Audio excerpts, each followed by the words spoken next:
For our last round, we're going to single crochet 2 stitches together 6 times for a total of 6 stitches. When your work gets small like this, it gets a little bit awkward sometimes, so just do the best you can with your hand positioning.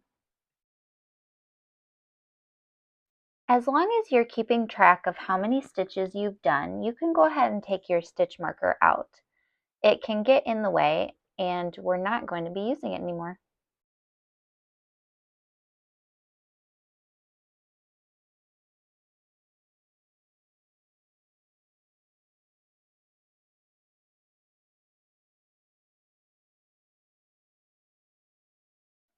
We are all done, so grab your little scissors and cut the yarn, leaving yourself a small tail.